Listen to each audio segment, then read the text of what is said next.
That's interesting that you brought that up because I wanted to talk about that. So let's shift that way a little. The ratings in terms of NXT are really good. We've seen them matching Dynamite, and it's more they've come up and Dynamite's been down a little bit, but NXT's putting on a great product. And is it more because they're bringing the TNA guys in? Is it because just the talent's better? I mean, what do you think has propelled NXT at this point to getting to this level? Because I watched the show and it's a great show. No, but they are doing some things to kind of push it up with maybe bringing main roster guys down, adding TNA people, and doing some extra stuff that they weren't doing in the past. Well, I'm the perfect person to speak on this because I was not a regular NXT viewer. I'd catch the clips on whatever social media site, but over the last month or two, I have been watching NXT live because of the people that they're bringing in. I love all ego Ethan Page. Once he came over, that popped me. I'm watching it. Once Joe Hendry showed up, boom, I'm watching it. Because you never know, the Rascals, you never know who is going to show up at NXT. So we don't have just one event of Forbidden Door. It's a weekly Forbidden Door on NXT, and I'm there for it because I don't want to catch it on social media. I want to see it live to see who they're going to bring in, because it could be Matt Hardy one week. It could be Moose. It could be whoever. But you know what? They're making stars. Braun Breaker, Tiffy, all this type of stuff. NXT is truly, truly a developmental system that is making the stars of the future and validating people that have been stars that weren't used properly. Now they're coming in and you can really start to see them shine. Do you think TNA is going to regret this? I think it's good for them to get the attention, but at the same time, now when you're seeing people from TNA go over there, Jordan Grace is gone. Yep. Joe Hendry is going to be gone. And a lot of, the Rascals, now that they got their guys over there, good possibility they're going to be gone. This could be almost a move to loot TNA a little bit.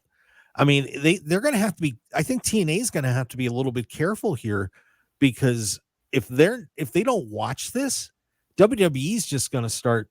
Oh yeah, you know what? This guy got a pop. Contracts up, gone. Contracts up, gone. Contracts up, gone. This is. I mean, I think it's good in a way, but you don't want WWE taking every good person you got. Well, WWE has to start reciprocating TNA by sending over some people to fight on their show as well. Yeah. But you could be right there. And, TNA, they're looking for views. They're looking for ratings. They're looking for, oh my gosh, you saw Joe Hendry on NXT. Now come watch us on their night. So they are, it's reciprocal. WWE is using their stars. And TNA is thinking, maybe I can get that little NXT WWE rub, and then our viewership will increase. It's a bold move by TNA, and it could backfire, but it could also help them. And that's the beauty. We're going to be able to sit back and see what happens to these stars, because these are people that have been fighting for a long time, wrestling for a long time, and now are finally getting their opportunity for exposure. And we'll see what they're going to do with it. Is it going to be the same thing as we saw with the lady from Mexico going over and breaking a contract or doing that? That's to be seen at a later date. But I think TNA is trying to increase viewership by any means necessary. So it's a bold move. Yeah. And, you mentioned about WWE sending people over there. I remember when they first started this and they were bringing people, TNA started sending their people over there. And all of a sudden, Moose is like, man, it'd be fun to wrestle Drew McIntyre, or, hey, I'd like to wrestle Obafemi. Well, let's do it. Send some big names over there to put on their shows. and not just, I mean, Tatum Paxton. So, if you're going to do it, hey, send John Cena over there on this retirement tour. Could you imagine what that would do for both of them if Cena showed up and wrestled a match on TNA?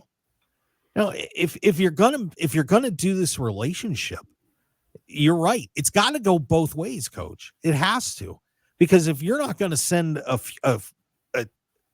maybe for at least a TV taping a month and send one big name over there to really pop this off, what good is it really to a point doing TNA? I mean, it's exposing their stars and you're getting TNA chance on NXT, which is cool. But at the same time, oh man, you're opening it up. I talked about this last week on the show with the New Japan relationship with AEW, and it was nice in the beginning, but now look what happened. AEW swallowed up all of New Japan's top guys. They're all on the AEW banner now. And now New Japan's trying to get all this figured out, and they're left with a lot of their older guys and then having to develop these young guys, but Okada and Ospreay and all those guys are gone. It's a risky proposition. It is. I mean, AJ right now is in Japan fighting somebody. Wouldn't that be great for AJ to come over and fight anybody in TNA? Yeah. I mean, or the Hardy Boys fighting the NXT tag team champ. I mean, there's a lot of things that can be done. So, I mean, I would love to see AJ Styles fight another match in TNA.